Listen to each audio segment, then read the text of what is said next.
Welcome to Politics Done Right. I am your host, Egberto Willies. This is a progressive program that will take the mystery out of politics. This is the program that will encourage you to make sure government becomes we the people. Whether you are liberal, progressive, conservative, or otherwise, you get to air your point of view.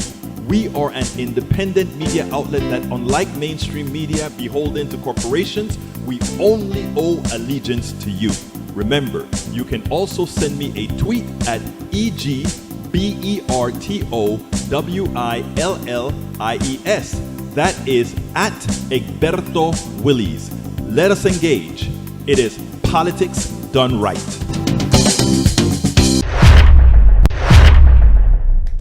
Welcome to one more edition of Politics Done Right. I'm Egberto Willies, your host. Thank you so kindly for being a part of the show.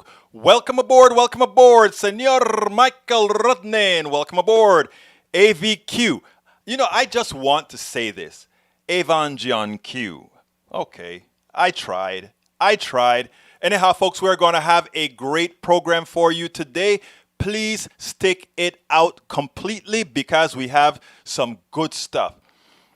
After I do my regular introductions and my videos and so forth, we have a great interview with John Perkins.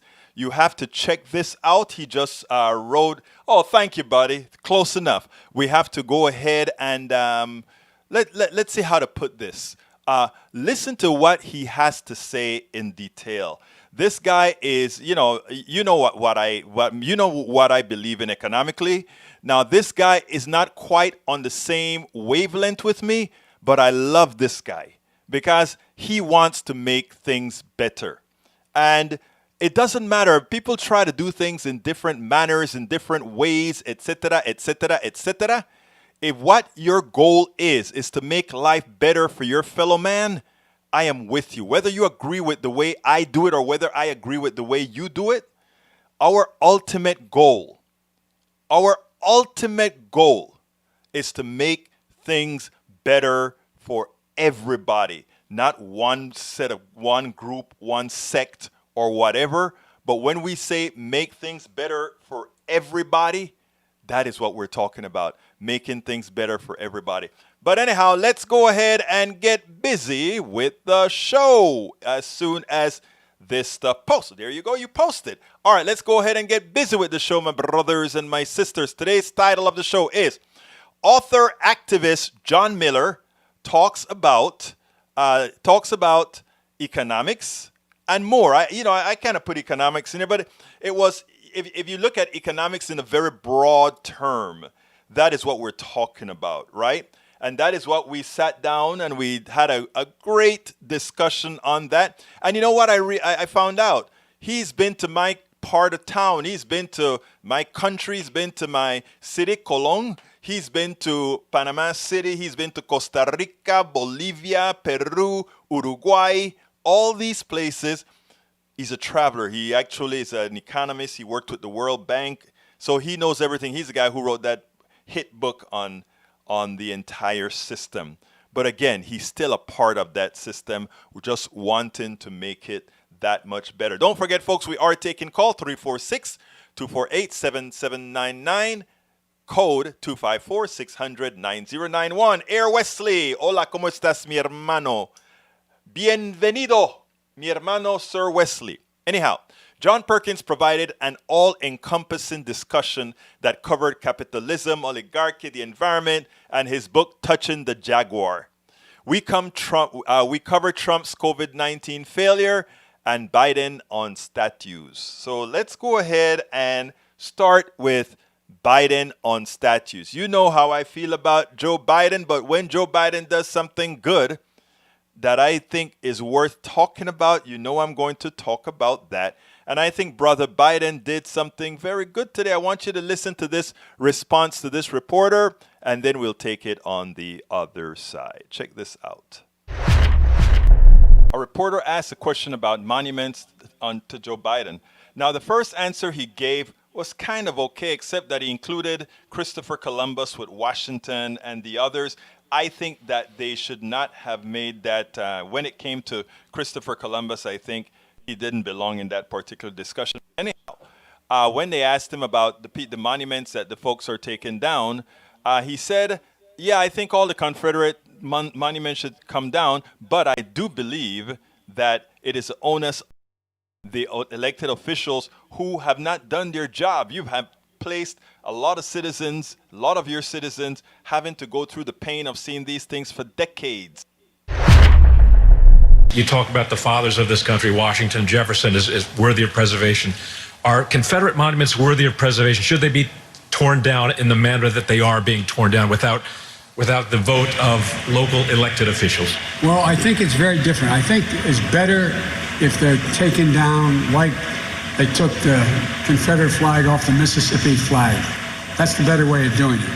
But I can understand the anger that people feel by having, for years and years, been under the statue of Robert E. Lee, who, if you're an African American. So it's a difference. It's always better to do it peacefully, but there's a distinction between, and those monuments, and I shift responsibility, and I think the elected officials where those statues are have a responsibility to move. Put them in museums, get them down. But don't expect, if you have sitting in front of you after all these years and we finally are going through another phase of maybe responding to the systemic racism in America. And what we've seen happen is, don't be surprised if someone pulls down the statue of Jefferson Davis. It's better that they do not, but it's fundamentally different than pulling down the statue of Jefferson Memorial and grabbing Jefferson off his chair. Excellent answer, in my opinion. Now, it's amazing. The right wing is going to take that and they are going to run with it. And we better be prepared to say that is the right thing to do. He puts the onus on the elected official, and if they don't get it done, well, we'd prefer that things are done peacefully. But if you continue to inflict pain on people, people are going to react. That is exactly what everybody has always done in this country. Whenever things don't go the way that we think they should go and we think we have the righteous position, we go ahead and do the right thing. The monument must go. Okay, good. Let's see. End Dafed. Let me talk to you a little bit. I normally answer things at the end, but I think your statement requires a response, and I think it requires a response right now. Your question was, are you any blue will do? Absolutely not. I am not any blue will do. The next question you're probably asking is, how can you be a former delegate of Bernie Sanders, a supporter of Bernie Sanders, and then a former supporter of Elizabeth Warren, and accept a Joe Biden as the candidate? Any blue won't do, but in this case, as in other cases, I tell my brothers and sisters on the left, and there are very few people that are more left than I am. I may carry myself a bit differently, but I'm very, very, very left in policies, in all the things that I support. However, we have to do as progressives a better job. I was on a call a few days ago where that is what we're talking about. We're talking about, look, for all practical purposes, we get our clock clean, not because the people don't want what we want, but that many times we don't work and mesh together the way we should. I'm talking about those on the left, the very progressive side of the Democratic Party. I should say Democratic Party. I should just say the very progressive side. What we have to coalesce onto some sort of intra-supportive nature. In other words, we can't break up because Egberto's part of this progressive movement wants to do this, and John's part of this progressive movement want to do this, and it's our way or the highway. Here's what I tell all my left-wing progressives. I look at them and I tell them, whether I agree with you or not, I am coming to support you. I tell them that all of the times, and I think that is something we must tell all our folks. I am there to support all my lefties, whether I agree with them 100% or not, because there's one thing I do know. and that is we are all working for something. We're all working for what is it? What's that society? Well, I can't remember the word right now, but we're all looking for a society that benefits us all. And that is what I work towards, and I won't put barriers there. Right now, to get started on that, Biden is going to be our choice. Biden is the choice. And that's coming out of me. People are going to be, how the hell can you say that? The reason I am saying that is we are going to use him as the launching pad. Not that he's going to pass policies or that he's not a neoliberal that's going to try to do things in neoliberal way. That's not what I'm saying. I am saying as we bring folks on, and I think I just saw Air Wesley said something about bringing AVQ, keep going down ballot. That is the magic. We bring everybody in, but we also want to make sure that when he's in there, we know and we force certain issues. And you see, if you want to understand what's going on in the country right now, do you know why all these Southern governors are running to take these statues down, even though there are a whole lot of AK-47 carrying, Confederate flag carrying folks not wanting it, but they're doing it? Because they understand. They understand the shift in dynamics. And we, as those of us that are on the left or the very left, like myself, we cannot allow differences between us all to go ahead and prevent that migration. So we have to play it smart. Very, very, very smart. And that's what I intend to promote. That's what I intend to do. And with respect to you, I'm assuming that you're concerned about that, brother End Dafed. But respectfully, I would tell you, let's get the job done.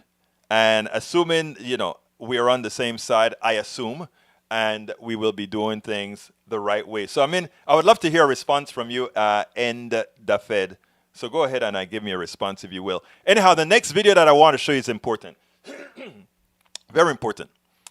It has to do with, can you believe that we Americans, just like we had barred people from China from coming into the United States because they were polluted, just like we have banned people from South America for coming in for other reasons, just like we were the country that was banning people from coming to us. That's how it used to be. Guess what? Europe has made it final. You are not welcome, Americans. You guys are too polluted. You guys are too dirty. You guys are too infected. Remember how we spoke about infected people? Remember how Donald Trump used to talk about they come over their diseases? Anytime you are pointing a finger, I'm pointing this finger. How many of them are pointing back at me? Think about that. Think about that. So what I'm saying is now we are the country, because our mismanagement, because of the inept leadership that we have, nobody wants us. In fact, you're not going to see a lot of people flocking here because we are too polluted. We can get you killed. But anyhow, check this out. This is important. What is pathetic is that we are in a state now where the willful ignorance of many is putting too many of us at risk. It's not something that we can allow natural selection to take care of. I want to play this and then we'll take it on the other side. There's a graph that I want to show. There's really, when you're talking about a contrast, there's a graph that shows the coronavirus as it spiked in the EU. It shows it on the way up, spiking at a high level in the EU, and then coming right down based on the response that European nations took, the lockdowns they took as an entire nation to curb the spread of that virus, to flatten it and then decline the spread. At the same time, you see the spread in the United States. Here it is. And so we go up, we peak. and we come down slightly, and now we are past our peak. We are going even higher as this is spreading to states that either reopened too soon or states that even if they did reopen in a delayed way, maybe the public didn't take the recommendations, the mask wearing, the social distancing as seriously as they should have. When we're talking about a contrast, just contrast what the European Union did and what the United States did. And you can argue that there's no bigger indictment on the leadership from the top of this country than what we saw on that graph right there. That Americans cannot see that the problem that we are having with the coronavirus has little to do with the virus proper. The virus is doing the thing that it's expected to do. The problem is that because of our sheer choice of ignorance, we are not doing what is right, and it's going to cost the economy. It's going to cost people lives. And as you could see from that graph, as America is exponentially rising again past what it was when it was at its peak, past that, we are actually now where we could near permanently hurt the economy of this country. And the economy, I'm not talking about the economy of the industrialists, the economy of the corporatocracy, the economy of the super wealthy, because you know what? The countries that are doing fine, these same multinational corporations, they'll just take their business over there. They'll just go and do business over there because they can actually have businesses running. But with our backwards mentality here, thinking, let's pat ourselves on the back. We are exceptional. We are the best. Well, all the other countries are outdoing us. So we don't need to worry about whether we are the best. The fact of the matter is that graph says that we are one of the worst. Exceptionalism? This isn't exceptionalism. This is sheer country destructing policy. Period.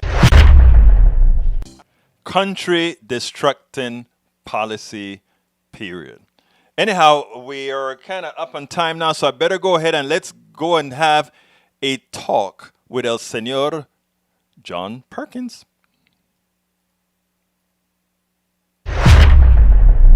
Welcome to one more edition of Politics Done Right. I'm Egberto Willis, your host. Thank you so kindly for being here with us. We have a great guest today, John Perkins. John Perkins is an author and activist whose 10 books on global intrigue, shamanism, and transformation, including his new book, Touching the Jaguar, Shape-Shifting, and the classic Confessions of an Economic Hitman, has been hit on the New York Times bestseller list for more than 70 weeks, sold over 2 million copies, and are published in 35 languages. Fortune 500, or rather, as a chief economist at a major consulting firm, he advised the World Bank, United Nations, Fortune 500 corporations, U.S. and other governments. He regularly speaks at universities, economic forums, and shamanic gatherings around the world, and is a founder and board member of the nonprofit organizations, the Pachamama Alliance and Dream Change. John Perkins, welcome to Politics Done Right. How are you doing today? I'm doing great, Egberto. Thank you very much. It's wonderful to be here with you. Hey, look, let me tell you, it's great having you. Before I interviewed you, I listened to a whole lot of your work, and in watching what you had to say, I mean, I know the people at Politics Done Right are going to love you. I know that the people in the different domains where we are going to get some inspiration from you, because what you're talking about are things that we need to talk about. Now, there is a breakdown of your book, and before we get into the new stuff, Confessions of an Economic Hitman, you had a little snippet that really rang aloud. It says, life is composed of a series of coincidences over which we have no control. Once we are presented with such coincidences, we gave choices. How we respond, the actions we take in the face of coincidence makes all the difference. COVID-19 has changed everything. What can we get out of that coincidence? Yeah, well, that is, Egberto, before we get started, I just want to show you that I'm surrounded by Jaguars. Here's wow. Yeah, she's actually a little American kitten, but she looks a lot like a baby Jaguar. The reason I bring it up is because you may hear meow once in a while, and that's her. She's only 8 weeks old. Perfect. Very, very curious. So this coincidence that's hit us of the COVID-19 and also all that's going on around police brutality, white privilege, white, racial discrimination, all of this is going on. How do we deal with these things? Yes, this is our fate in a way. These are coincidences, but they're not coincidences. They're happening to us for a reason. And I like to remember a story, a true story, a woman high in the Andes Mountains of Ecuador, a Quechua-speaking woman named Maria Juana. What a great name, huh? Maria Juana. Maria Juana. Maria Juana Yamberla. And she was a shaman lady, and I take groups there every year to her and to other shamans in many parts of Latin America. And a few years back, I was translating for a group. One of the people asked, so Maria Juana, how do we save the earth? And she laughed and she said, the earth's not in danger, we are. And we'll take a lot of other species with us. But right now, we're like so many fleas. And if we get to be too much of a nuisance, she'll just shake us all off. And then Maria Juana points up at this volcano that high in the Andes, and she says, just a few years ago, that volcano was covered with a massive ice cap. It isn't anymore. The ice cap's gone. Pachamama, Mother Earth, is twitching. She hasn't shaken us off yet, but she's warning us. And we all listen to these messages. And you know, Egberto, that all over, during the years since then, every time there's been a major hurricane or flood or fire, I've thought about that. But you know, we've taken these events as local. So you're in Houston. If you happen to survive a hurricane in Houston, several, you would expect the outside world to come to your rescue fairly soon, bringing in bottled water or whatever. In Houston, it might already be there, but there's parts of the world you expect that. But so we just kind of chalk these things up to, yeah, local, we'll go back to normal. This virus, and now this awareness of the social and racial inequalities that we have are hitting the whole world. You know, this is no longer a local event. There is no outside world. And so each mama is speaking to us, and you can look at this completely from the scientific standpoint, you know, we've cut back on our economic growth, and it's changed things. The animals are coming back, and we can see stars in places where nobody ever saw stars before. Imagine that, yeah. Imagine that. Or you can look at it shamanically. The earth is a living creature that speaks to us. But either way, we're being told that we've got to change, and this pandemic is hitting us so hard. But I gotta say, you know, if we don't listen, if we don't change as a result of this permanently, if we don't realize there's got to be a new normal, we've got to go from an old failing system to a new one that will be regenerative and work, we'll probably get hit even harder next time. And, you know, I actually think we are not even through a first phase here, so this could actually be the time. Now, in several of the talks that you've talked about empire, and one thing about empire is that they all fall. How they fall is kind of interesting. One of the things you've said is, well, you don't want this, you want us as activists to really get involved to make sure that we don't fall, but what we do is change. Now, COVID-19, I see the way the rest of the world responds to it and how we are.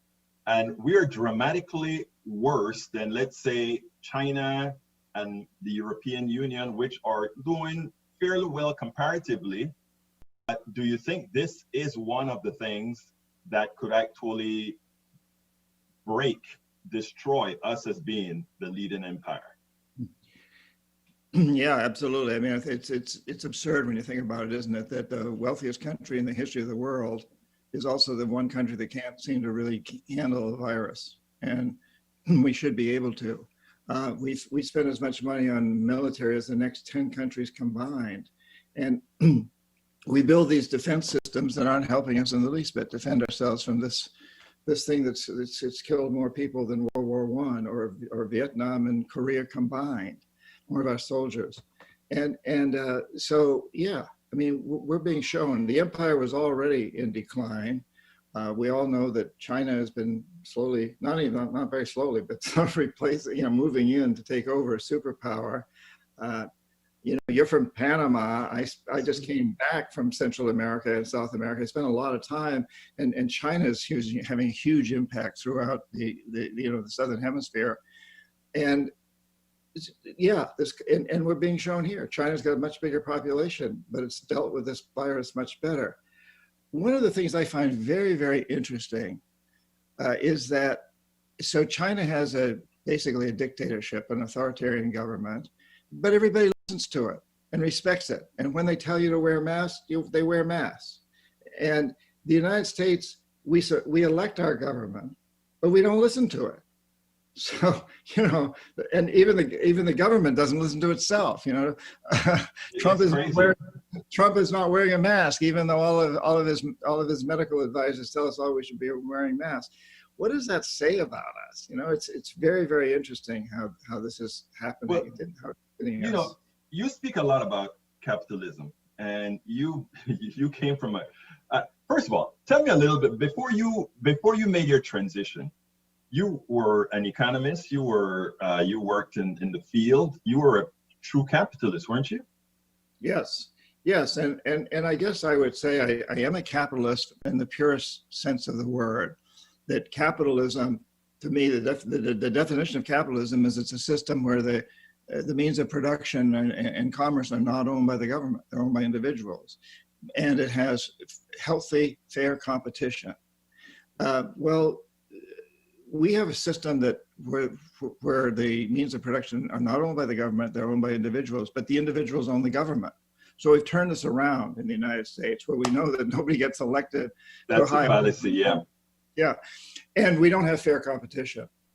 You know, we've got oligarchies and monopolies, and yeah, you may in your local community there might be two coffee shops vying with each other competitively, but if Starbucks comes in, it can drive them both out of business. The same with all kinds of stores that Walmart or one of the big box companies will drive out of business. So what we have today, I think, is something we could call a global predatory capitalism. It's an aberrant of capitalism. It's not the purest form. My grandson's lemonade stand is capitalism. Right. And all the little local markets, farmers markets, that's capitalism. And what we have today is something that's taken that to an extreme, and it's an extreme that's destroying the planet as we know it. Well, you know, I've decided not to in my narrative, I've decided just to let capitalism be what the current capitalists decide they want it to be, and use the very simple term, I surely believe in free enterprise. And by leaving it at free enterprise, I leave the capitalism to those who are doing with capitalism what they do with capitalism, to make the argument or to make the discussion rather simple. But in questioning our current form of capitalism that we have right now, we know it's not sustainable. How do we migrate? How do we migrate to what we should have? And what do you call what we should have, based on sustainability and everything else? Yeah, so the book Touching the Jaguar, Transforming Fear into Action to Change Your Life in the World, is totally based, I mean, the main theme is that reality is molded by our perceptions. And so, you know, you've got this perception behind you of a world that's on fire, and it's an ocean that's on fire, and that's a perception of what can happen. But let's not let it happen. You know, but let's be on fire spiritually and intellectually to turn this thing around. What we have today is an economic system that a lot of economists are referring to as a death economy. It's more than economic, it's a governmental, social economic system. And it's based on one perception. And that perception is that the only goal of business should be to maximize short-term profits, essentially for a few wealthy individuals. Milton Friedman. Yeah, that's right. Milton Friedman, 1976, won the Nobel Prize and said that the only responsibility is to maximize short-term profits, regardless of the social and environmental costs. And that's created this system that gives CEOs the right, the mandate to do whatever they think is necessary to maximize short-term profits. And that includes destroying long-term resources upon which their very business depends. It includes destroying the environment. It includes exploiting people. It includes racism. It includes corrupting politicians. And now you can corrupt politicians legally. You know, campaign financing and so forth is legal, but that's a form of corruption. There's no question about it. From the strictest, from the deepest sense of Citizens United McCutcheon. Yeah. Yeah. So we've created this perception. I mean, we've used this perception of maximizing profits to create an economic system that today is failing us. But all we have to do is change that perception and turn it around to the goal of business is to maximize long-term benefits for people and nature. That we pay investors a decent rate of return, to pay people to clean up the environment, to rejuvenate destroyed resources, rejuvenate devastated environments, and to create new technologies, to recycle, to create technologies that use wind and solar much more efficiently even than we are today, that create energy from air and so on and so forth. There's such an amazing opportunity here for us to create what we can call a life economy, an economic system that is itself regenerative and is itself a renewable resource. All we have to do is change our perception so that the Time Magazine's Person of the Year becomes you, or becomes whoever is taking a leadership role in transforming the death economy to a life economy. And you know, it's a simple change of perception. Now, a simple change of perception that requires work. You know, yes. But the starting point is to change our definition of what it means to be successful human beings on this planet. No longer it's about accumulation of material things and maximization of that. It's now about long-term benefits, or what we might even call spirituality. I love the way you put that, the change of perception, because that is prescient. That is extremely important. I have interviewed real capitalists, and sorry for not calling you a real capitalist, but I've interviewed real capitalists, and we've been on panels before. And when I propose certain types of policies, they would say things like, well, how would that affect business? And my answer to them is, what comes first, or business? I says, right now, we create business and force humanity to adapt to business. Shouldn't we adapt business to the needs of humanity first? And a corollary to that would be the needs to humanity vis-a-vis the need of the environment, the need of everything that makes things sustainable. Your thoughts on that? Well, I totally agree with you. There's no question about it. The question is, how do we make that happen? And I have to say that I speak at a lot of big economic forums. I was recently speaking to 12,000 people there in St. Petersburg, Russia, including President Putin and Secretary General of the United Nations, Gutierrez, and others. And, you know, in these conferences, I meet with CEOs and people in high positions afterwards. There are all kinds of people from the United States, big corporations at these meetings. And over a glass of wine and cheese, there's a reception, you know, we have a talk, and they'll say, you know, I like your ideas and I want my company to be very green. I have children, I have grandchildren. But I know that if in the process of being green, I lose 0.5% of market share, I'll be fired. My main investors will fire me and replace me with someone who only cares about market share. That's a dilemma that these people are in, regardless of what their beliefs are. And they'll say to me, so please, as you're speaking to people, as you're speaking to this show right now, ask the viewers to send me an email. So I would say, you know, any viewer, pick a corporation, Walmart, Nike, Exxon, whatever corporation you want, and write them emails or tweets or whatever, and say, hey, I love your product, but I'm not going to buy it anymore until you pay your workers in Indonesia a fair salary, or clean up the environment, the oil spills you've done, whatever it is. And send it to them, and send it to all your social networking circles, and ask them to send it to the company, and ask them to send to all their social networking circles. And when executives have enough of these, they can go to their top investors and say, hey, we got to listen to our we've got to listen to these things. There's 100,000 of these come from our customers. We've got to listen to them. And so I'm not trying to excuse executives, and there are obviously some that are sociopaths, but they also have to listen to their customers. But I am saying that, they're ruled by Wall Street. They're ruled by the investors, and they know that. And these guys are vulnerable. We, the people, the consumers, the employees, the consumers, the employees, and the investors, us, we have to make changes happen. John, in listening to you and listening to your narrative, there's a certain dichotomy. I hear you are an environmentalist. You want sustainability. You want all these things. But I still see you very vested, and tell me if I'm wrong, very vested within the corporate structure, as if, let's say, the policy of, let's say, stocks, where there are shareholders, corporations, leading down in sort of a hierarchical manner towards then employees and otherwise. Do I understand that right, or? Well, yeah, I think it's fair to say I'm an idealist, maybe a visionary, and that I see how it takes perception. First, it comes the perceptual change, and then you have to touch the Jaguar that keeps you from realizing the perception. And in this case, a big Jaguar is the corporations.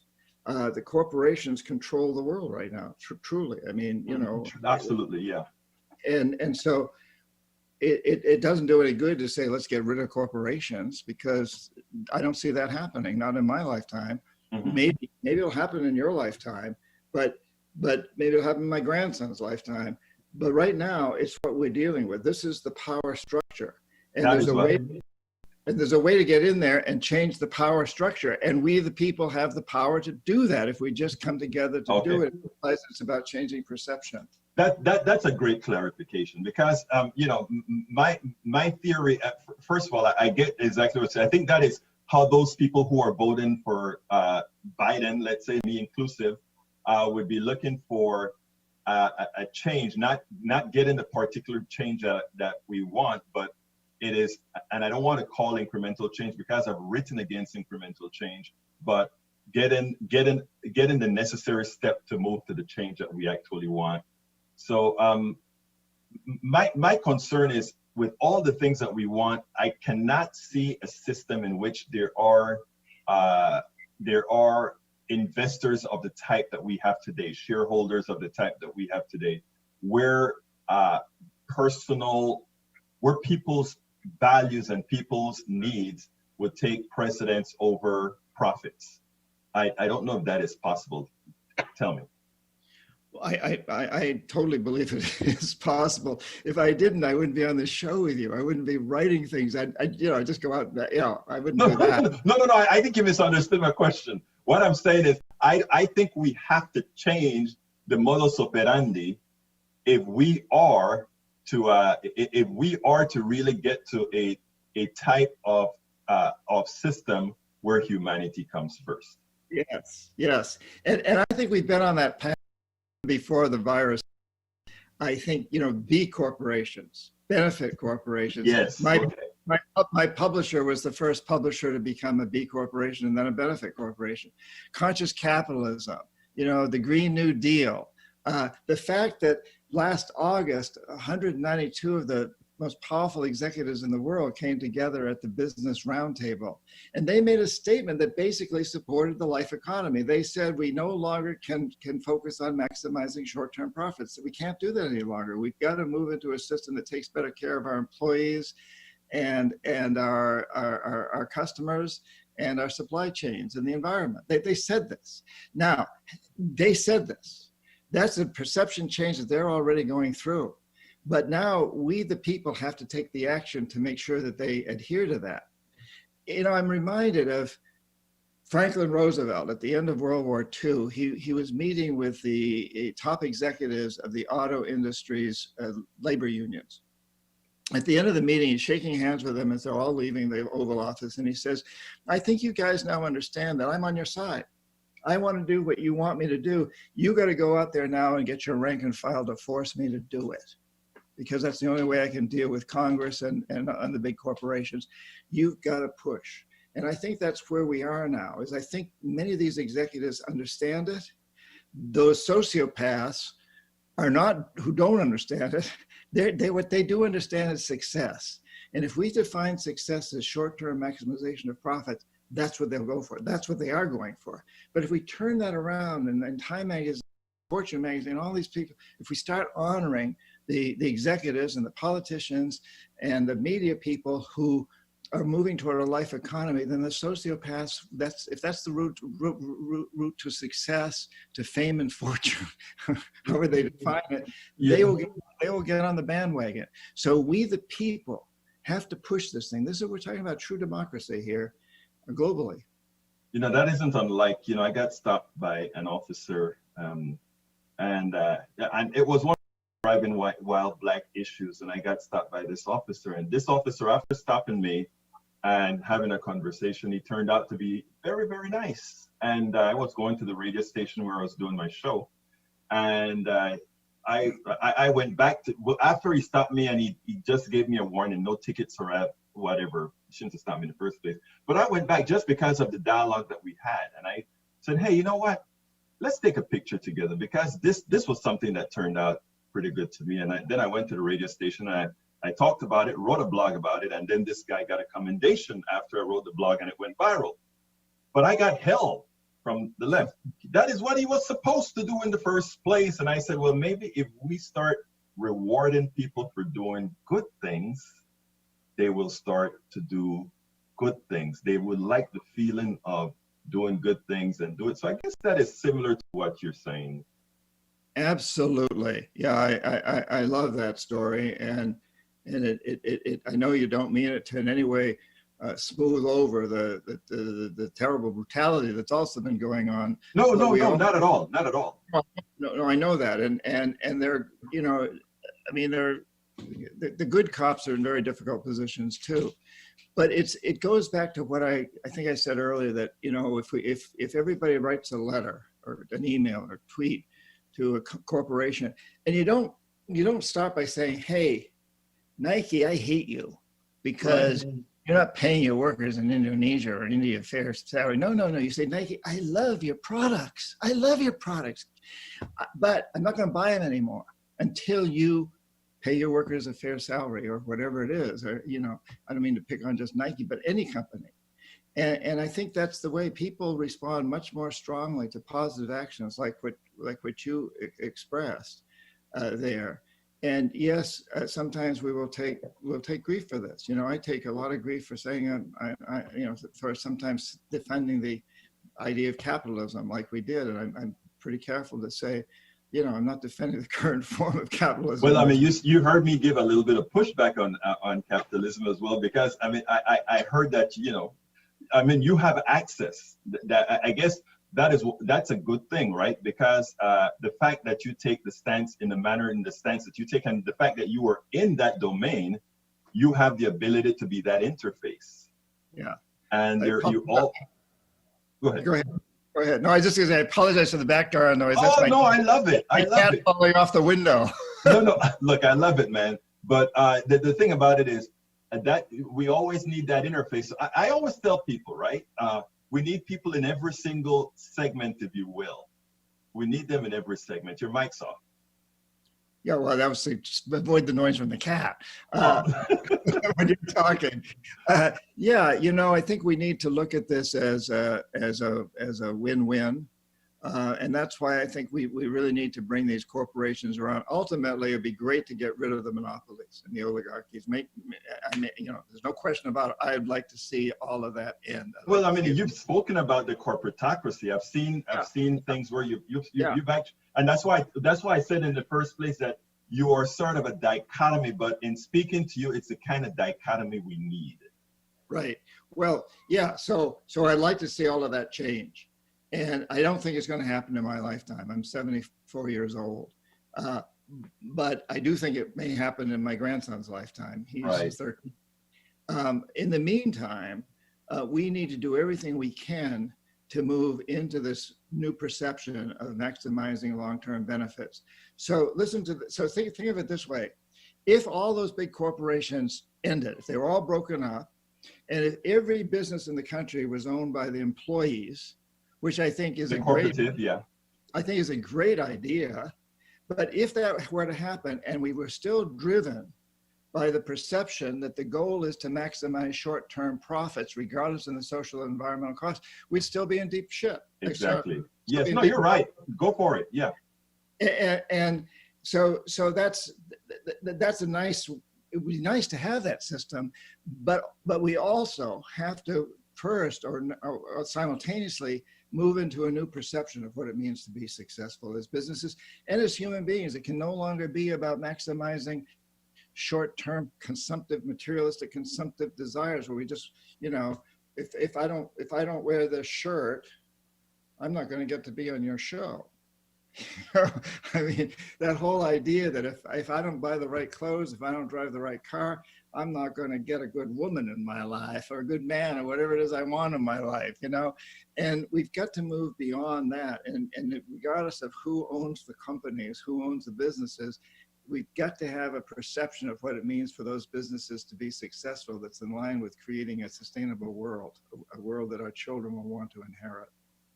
Well, John, I asked this question to all my guests. What haven't I asked you? And we tell us beforehand, tell us a little bit about your new book. Well, so Touching the Jaguar is a book that really brings together the 5 books I wrote on indigenous people and shamanism, shape-shifting, the world is as you dream it, psychonavigation, with the 4 on economics and global intrigue, Confessions of an Economic Hitman, and 3 others that have sold over 2 million copies. Yeah, and so it just brings them together. And I've always seen a connection between those 2 seemingly disparate genres. But people would ask me, you know, the shamanic people, the New Age people would say, you're not that jerk that was an economic hitman, are you? And the business people would say, well, you're not that woo-woo person, are you, that wrote those books on shamanism? But to me, there was always this connection, and that is that shamanism teaches us that perceptions can create reality. So does quantum physics, teaches the same thing, yes. and psychotherapy. And that's what business is all about. You know, advertising, marketing is all about using perception to change the reality of what people buy, what they do. And so I saw that connection, but it was never expressed overtly in the books. Now, Touching the Jaguar, transforming fear into action to change your life in the world, does that. And it does it through a lot of stories that I hope are fun to read and exciting, because I write, you know, true stories, narrative nonfiction.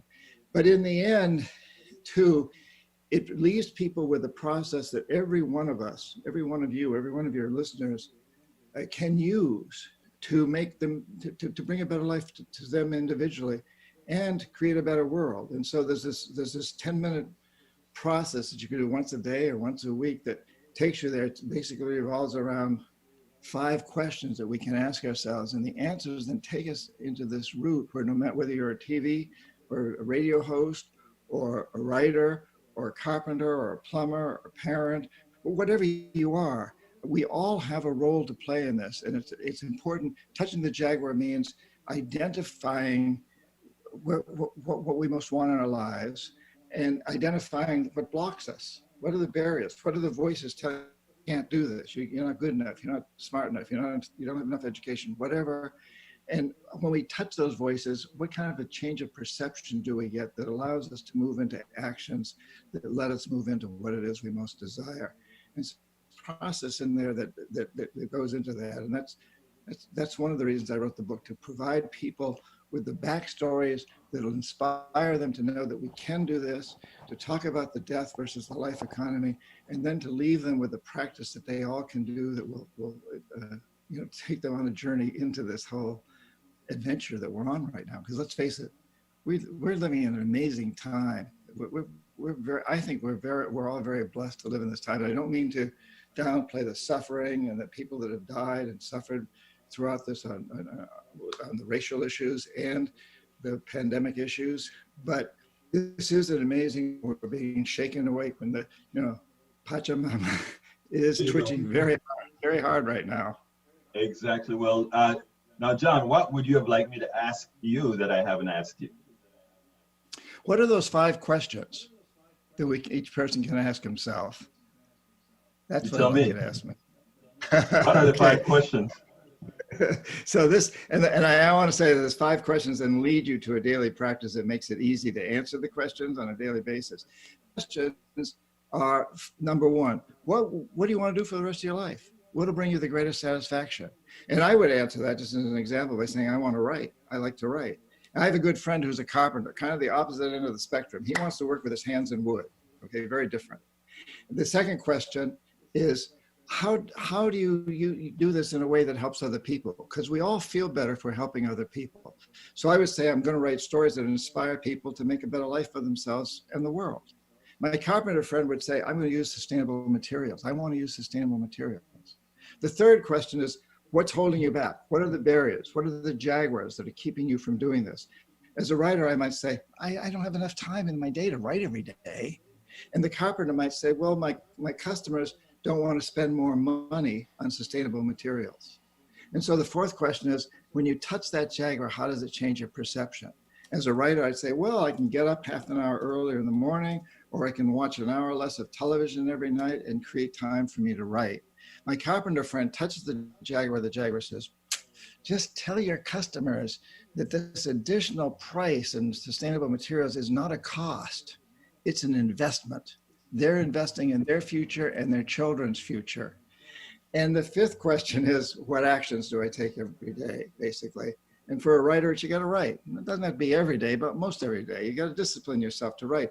The carpenter has to go out there and build things, and he doesn't have to write books about it, but he can say, hey, look, I just built this cabinet over here for you guys. Tell your children that you paid a little bit more for this cabinet, but it's an investment in their future, just like an education would be or whatever. You've invested in their future by building a cabinet with sustainable materials. So every one of us, doesn't matter whether you're a carpenter, writer, a plumber, a teacher, whatever you are, every one of us can apply these. And every day, frequently, those last 3 questions, what's holding me back? How do I change my perceptions? What actions do I take? Those will change. So I overcome, okay, I'm watching an hour less of television and I'm writing. The next Jaguar touches, well, what am I going to write about? I want to write about the coronavirus. I don't know enough about the coronavirus. So I touch the Jaguar and it says, well, learn a little bit and then write from your heart. So every day we'll confront more of these things, but each time we overcome them, each time we touch that Jaguar, it gives us energy. It takes us to a new level of consciousness and a deeper satisfaction with ourselves and our lives. So it's this amazing process that we can all go through to bring us better lives individually. What can you do to change your life and the world? And we're impacting other people all the time. Whatever we do, we're all teachers. Every day we're impacting other people by our words and our actions. John Perkins, let me tell you, I am on my 3rd book, but I already started number 3, number 4, and number 5, and you just gave me the inspiration to take a few more minutes of the day to try to get them to hell finished. So John Perkins, author and activist, 10 books, his new book, Touching the Jaguar. You'll have a link to it in the blog post. We'll talk about it on the show as well. John Perkins, thank you so kindly for being on Politics Done Right. My pleasure. It's so great to be with you. Thank you for what you do. I love what you're doing and keep doing it. Hey, folks, those of you who are patrons or saw that interview a couple days ago, and those of you who are subscribers on Facebook as well, remember we can now take subscribe. I'm coming to you phone line in a second. Let me just do this real quickly. You can become a supporter on Facebook by just clicking on Become a Supporter somewhere on our Facebook page, but here's a direct link that I just put into the feed. You can also become a Patreon, patreon.com/politicsdoneright. To become a patron, go to patreon.com/politicsdoneright. And here is the link for becoming a patron. And if you want to contribute via PayPal, the link is being placed in there as well. It is paypal.me/politicsdoneright. paypal.me/politicsdoneright. If you're on YouTube, you can always give us a super chat. I'll call you out and also put you on our wall. Anyhow, folks, let me take this call real quick to see if they're available. Caller from 469, did you want to say something real quickly? Caller on 469, area code 469. Are you there? Hello? Yes, go ahead.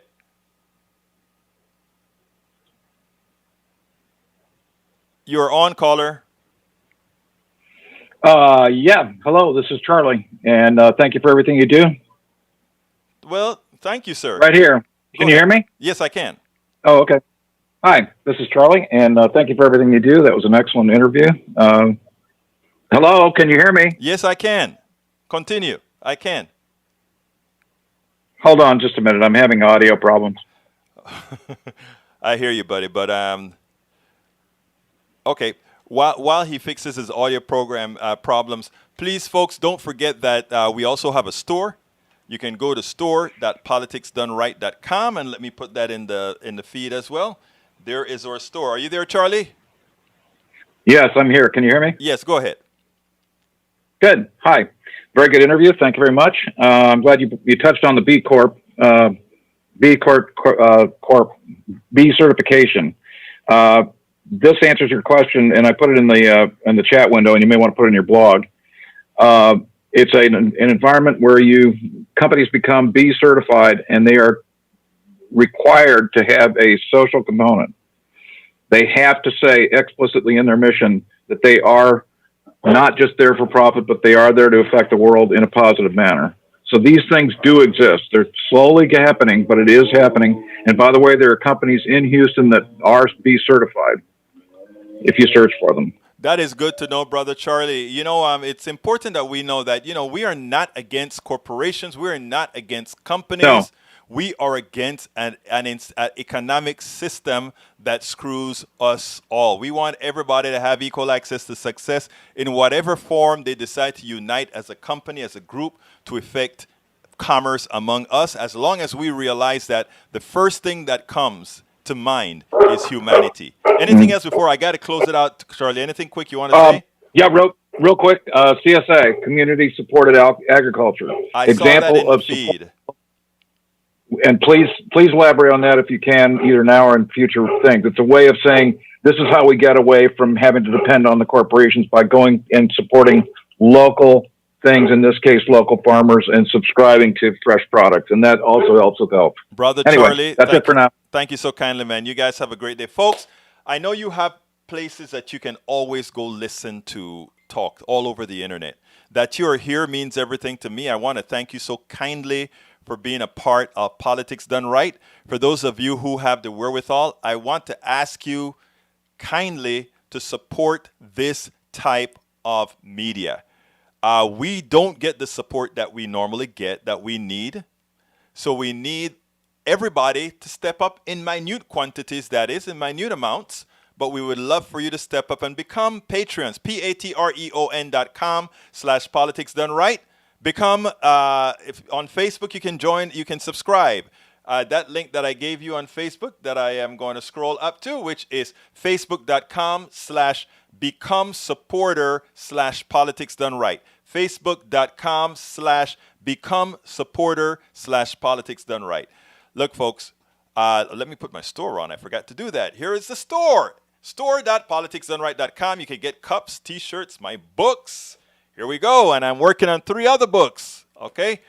Anyhow, thank you so kindly for being here. You know how I'm going to end this, baby. My name is Egberto Willies. This is Politics Done. Lawrence Sims, welcome aboard. I guess I didn't tell everybody welcome aboard. Lawrence Sim, Charlie Lindahl, Mike Cisak, Norman Reynolds, Melissa Noble. Let's see, who else am I missing here? Wow, quite a bit. And the Fed. Michael Rudnan, I think I got you earlier on. Norman Reynolds. Who else am I missing? Guys, if I miss you, it's because I got to get out or else I'm going to have to chop this baby up. Deidre Scott. Para ver. Rose William, our blogger. Sir Wesley 08. Para ver. I got to get out of here. Okay, my name is Egberto Willies. This is Politics Done Right. And you know how I end this baby.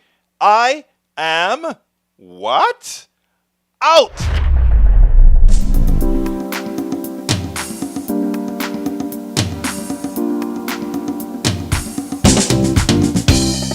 Welcome to Politics Done Right. I am your host, Egberto Willies.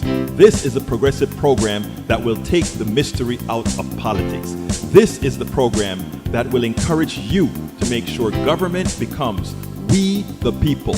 Whether you are liberal, progressive, conservative, or otherwise, you get to air your point of view.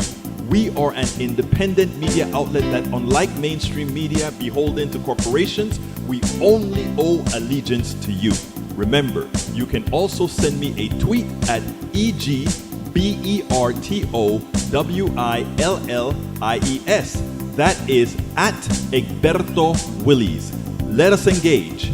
It is Politics Done Right.